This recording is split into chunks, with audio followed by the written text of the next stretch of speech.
মোৰ বিবি টিউটৰিয়েলৰ প্ৰথমটো ভিডিঅ'লৈ আপোনালোক সকলোকে স্বাগতম জনাইছোঁ। এই ভিডিঅ'টো সেইসকলৰ বাবে যিসকলে এইবাৰ 2025 চনত SSLC পৰীক্ষা দিব। আমি সকলোৰে জ্ঞাত যে SSLC পৰীক্ষাটো এইবাৰ দুখন প্ৰশ্নকাকত দুটা ভাগত থাকিব। এটা হ'ল অবজেক্টিভ টাইপ আৰু আনটো হ'ল ডেছক্ৰিপটিভ টাইপ। অবজেক্টিভ টাইপত থাকিব 45 নম্বৰৰ কুৱেশ্যন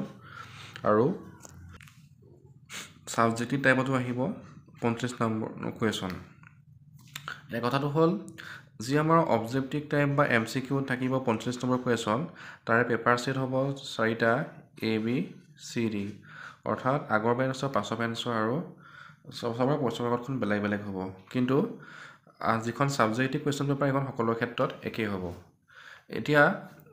এটা কথা বান্ধি দিছে যে MCQ অৰ্থাৎ অবজেক্টিভ টাইপতো 5 মাৰ্ক 13 থাকিব আৰু ছাবজেক্টিভ টাইপতো 5 মাৰ্ক 13 থাকিব, অৰ্থাৎ দুইখন পেপাৰতে পাছ কৰিব লাগিব। যদি এখন পেপাৰত বোলে 45 নম্বৰ MCQ আছিলে তাত 45 পাই গ'ল, কিন্তু এইখনত 45ৰ ভিতৰত কেন পালে 10 বা 5 পালে, তেতিয়া সেই ল'ৰা বা ছোৱালীজন ফেইল কৰিব। গতিকে এবাৰ পৰীক্ষাটো অকণমান জটিল বা অকণমান আগতকৈ পেটাৰ্ণটো সলাই দিছে। তাত দুইটা পৰীক্ষাতে MCQ হওক বা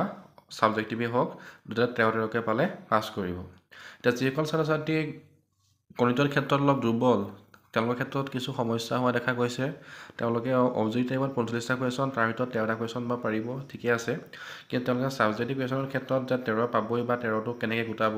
এই ক্ষেত্ৰত অকণমান সমস্যা হৈছে। গতিকে আজি মই ভিডিঅ'টো প্ৰস্তুত কৰিছিলোঁ সেইসকল ছাত্ৰ ছাত্ৰীৰ কাৰণে যে কিদৰে সহজে গণিতৰ ক্ষেত্ৰত সেই 13 নম্বৰটো গোটাব পাৰি। এনেকুৱা কিছুমান লেচন আছে বা লেচনৰ যিখিনি প্ৰশ্ন আছে সেই প্ৰশ্নখিনি কমন প্ৰশ্ন, আচলতে সেই প্ৰশ্নখিনিৰ পৰা তেওঁলোকে 13 নম্বৰটো অনায়াসে গোটাব পাৰিব। এতিয়া আমি যাওঁচোন আহা ভিডিঅ'টোৰ মাজলৈ যে কোনকেইটা বিষয়ৰ পৰা কিমান নম্বৰকৈ চালে বা কোনকেইটা প্ৰশ্ন চালে তেওঁলোক লাভৱান হ'ব বা তেওঁলোকে কেনেকৈ 13 নম্বৰ গোটাব পাৰিব। এতিয়া প্ৰথম কথাটো হ'ল যে সাধাৰণতে যিসমূহ পৰীক্ষা অনুষ্ঠিত হৈ আছে বা যিসমূহ পৰীক্ষা অনুষ্ঠিত হৈ গ'ল SSLC পৰীক্ষা, সেই প্ৰশ্নসমূহত চালে আমি দেখা পাওঁ যে বাস্তৱ সংখ্যা লেচনটোৰ পৰা সদায় এটা প্ৰশ্ন আহেই, দেখুওৱা যে 3+2/5 এটা অপৰিমেয় সংখ্যা বা √3 এটা অপৰিমেয় সংখ্যা। এইবাৰো ঠিক সেইদৰে সেইটো এটা কমন কুৱেশ্যন। এই কুৱেশ্যনটো ইয়াৰ পৰা আহিবই যে দেখুওৱা যে √2 এটা অপৰিমেয় সংখ্যা বা প্ৰমাণ কৰা যে √3 এটা অপৰিমেয় সংখ্যা। কিন্তু আজিকালি কি হ'ল √2 বা √3 অপৰিমেয় সংখ্যাৰ ক্ষেত্ৰতো কি হ'ল, এইটো উঠাই দিলে, কাৰণ এই কুৱেশ্যনটো অকণমান দীঘলীয়া হয়, এইটো 3 নম্বৰ আহে। গতিকে এইটো সলনি এতিয়া কি আহিছে, এতিয়া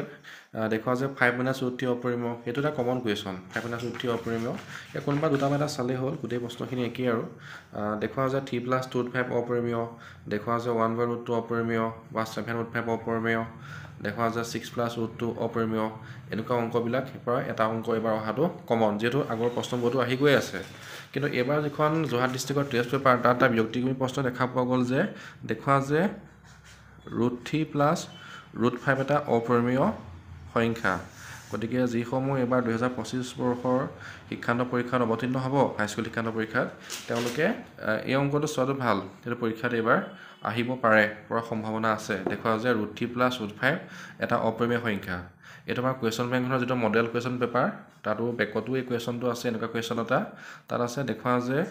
√2 + √3 এটা অপৰিমেয় সংখ্যা, এনেকুৱা RD শৰ্মাটো আছে, আৰু এইবাৰ যোৰহাট ডিষ্ট্ৰিক্টৰ টেষ্ট পেপাৰটো এইটো আহি গৈছে। গতিকে এই প্ৰশ্নটো এইবাৰ অহাটো সম্ভাৱনা আছে। আৰু লগতে এইকেইটা প্ৰশ্ন দেখুওৱা যে 3+2/5 অপৰিমেয়, দেখুওৱা যে 7/5 অপৰিমেয় বা 6+√2 অপৰিমেয়। এই সংখ্যাকেইটাৰ পৰা এই প্ৰশ্নকেইটাৰ পৰা এইবাৰ পৰীক্ষাত অহাৰ এটা সম্ভাৱনা পোৱা দেখা গৈছে। গতিকে এই প্ৰশ্নটো পাই তেওঁলোকে 2 নম্বৰ এটা পাব। ইয়াৰ পাছতে আহি গ'ল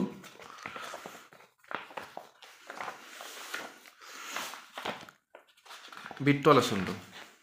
যদি বৃত্ত লেচনটো চাওঁ, বৃত্তৰ পৰা মেট্ৰিক পৰীক্ষাত কি হ'ব, 3 নম্বৰ কুৱেশ্যন এটা আহিব। 3 নম্বৰ কুৱেশ্যন বুলি ক'লে কোনো এটা কমন কুৱেশ্যন। ইয়াৰ কুৱেশ্যনটো হ'ল কমনটো যে দেখুওৱা যে প্ৰমাণ কৰা যে এটা বহিত বিন্দুৰ পৰা বৃত্তলৈ টনা স্পৰ্শকৰ দৈৰ্ঘ্য সমান। এই কুৱেশ্যনটো এটা কমন কুৱেশ্যন, এইটো প্ৰায়বিলাক পৰীক্ষাত অহা গৈছে। এই কুৱেশ্যনটো যিসমূহ ছাত্ৰ ছাত্ৰীয়ে তেওঁলোকে বুজিটো পোৱা নাই বা তেওঁলোকে অলপ কৰিবলৈ অপৰাগ, তেওঁলোকে মুখস্থ কৰি দিয়ে ভাল, এই কুৱেশ্যনটো আহিব পাৰে। আৰু ইয়াৰ লগতে পূৰ্ণ সম্ভাৱনা আছে এই কুৱেশ্যনটো অহাৰ। উদাহৰণ 2, এটা বহিত বিন্দু টিৰ পৰা ও কেন্দ্ৰযুক্ত এটা বৃত্তলৈ টি পি আৰু টি কিউ দুডাল স্পৰ্শক টনা হ'ল প্ৰমাণ কৰা যে angle P T Q equal to O' P Q এই কুৱেশ্যনটো প্ৰায়বোৰ পৰীক্ষাত আহি আছে গতিকে এই কুৱেশ্যনটো অহাৰো পূৰ্ণ সম্ভাৱনা আছে ইয়াৰ উপৰি এইকেইটা কুৱেশ্যন এটা বৃত্তক স্পৰ্শ কৰাকৈ এ বি চি ডি এটা চতুৰ্ভুজ অঁকা হ'ল প্ৰমাণ কৰা যে A B plus C D equal to A D plus B C আৰু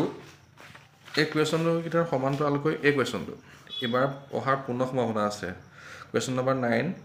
ও কেন্দ্ৰযুক্ত বৃত্তৰ এক্স ৱাই আৰু এক্স ডেছ ৱাই ডেছ দুডাল সমান্তৰাল স্পৰ্শক আৰু স্পৰ্শবিন্দুত চিত আনডাল স্পৰ্শক A B A x Y 8 আৰু এক্স ডেছ ৱাই ডেছক বিত কাটে প্ৰমাণ কৰা যে angle A O' B equal to 90 degree গতিকে এই বৃত্ত লেচনটোৰ পৰা এইকেইটা কুৱেশ্যন চালে এবাৰ পৰীক্ষাত অহাৰ পূৰ্ণ সম্ভাৱনা আছে আৰু যিসমূহ ছাত্ৰ ছাত্ৰীয়ে বুজি পোৱা নাই বা বুজি পাই কৰিব পৰা নাই তেওঁলোকে নিশ্চয় কৰা আছে স্কুলতে হওক বা টিউশ্যনতে হওক গতিকে তেওঁলোকে এই কুৱেশ্যন এটা মুখস্থ কৰিলে ভাল এইকেইটাৰ পৰা 3 নম্বৰ তেওঁলোকে পাই যাব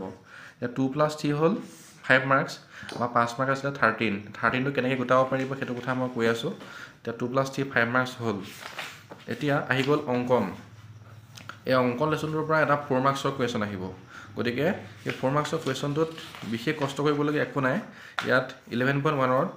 যিকেইটা আছে কুৱেশ্যন সেই কুৱেশ্যনকেইটাৰ পৰা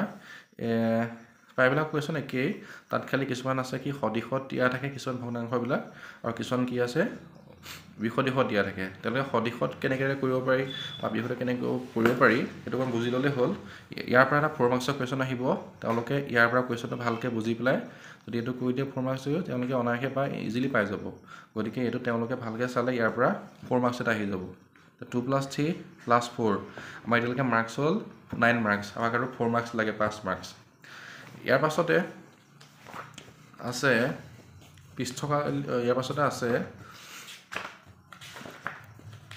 পৰিসংখ্যা এই পৰিসংখ্যা লেচনটোৰ পৰা এটা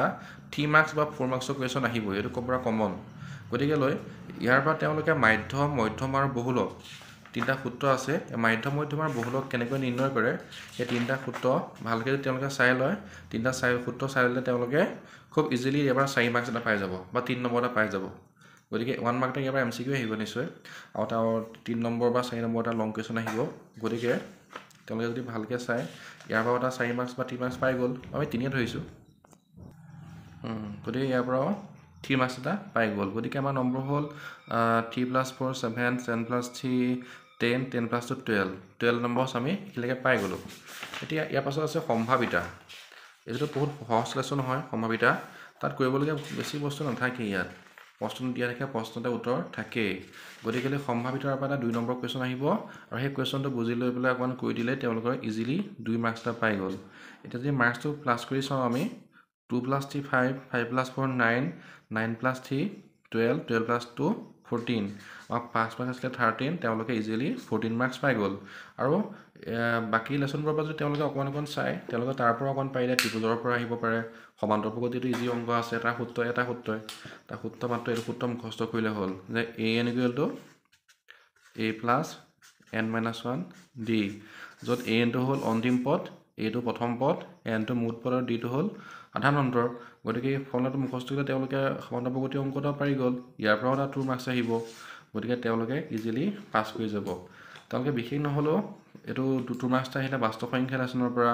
3 মাৰ্কছ এটা আহিলে বৃত্তৰ পৰা 4 মাৰ্কছ এটা আহিলে অংকনৰ পৰা 3 মাৰ্কছ এটা আহিলে পৃষ্ঠকালিৰ পৰা 2 নম্বৰটা আহিলে সম্ভাৱিতাৰ পৰা তেওঁলোকে এই লেচনকেইটাৰ পৰা এই অংককেইটা ভালকৈ চালে তেওঁলোকে ইজিলি এই 13 মাৰ্কছটো পাই যাব অৰ্থাৎ তেওঁলোকে সুন্দৰভাৱে SSLC পাছ কৰি যাব গতিকে এতিয়াও সময় আছে আজিৰ পৰা প্ৰায় 15 দিন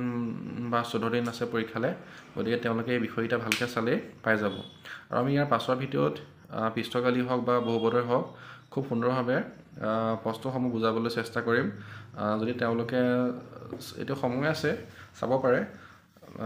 চাই ল'লে যদি তেওঁলোকে ইজিলি অলপ পৰীক্ষাত এবাৰ মেথছত পাছ কৰিব পাৰিব যিসমূহ ছাত্ৰ ছাত্ৰী আচলতে অলপ ভয় খাই আছে যে মই 13 নম্বৰটো কেনেকৈ পাম কিবা প্ৰব্লেম হ'ব নেকি বা মানে কিবা ফেইল কৰাৰ চান্স থাকিব নেকি তেওঁলোকৰ কাৰণে ভিডিঅ'টো প্ৰস্তুত কৰা হ'ল যদি আপোনালোকে ভিডিঅ' চাই আছে লগৰ বন্ধু বান্ধৱীৰ সৈতে শ্বেয়াৰ কৰিব যদি ঘৰৰ পৰিয়ালৰ সদস্য আপুনি কোনোবা চাই আছে আপোনালোকৰ হাইস্কুল শিক্ষান্ত পৰীক্ষা দিয়া তেনেহ'লে আপোনালোকে অকণমান টিপছটো বুজাই দিব বা আপোনালোকে যদি অকণমান বস্তুটো শ্বেয়াৰ কৰি দিব মোৰতো প্ৰথম ভিডিঅ' আপোনালোকে অলপ সহায় জনালে ভাল পাম আৰু পাছলৈ ভিডিঅ' বনাবলৈ অলপ উপকৃত হ'ম ধন্যবাদ। সকলোকে ধন্যবাদ জ্ঞাপন কৰিলোঁ। লগতে মই ইয়াত টেলিগ্ৰাম চেনেলৰ লিংক দিছোঁ, তাতো মই এই সম্পৰ্কে কিছু PDF দিম, যাৰ পৰা ছাত্ৰ ছাত্ৰীসকল উপকৃত হ'ব। ধন্যবাদ।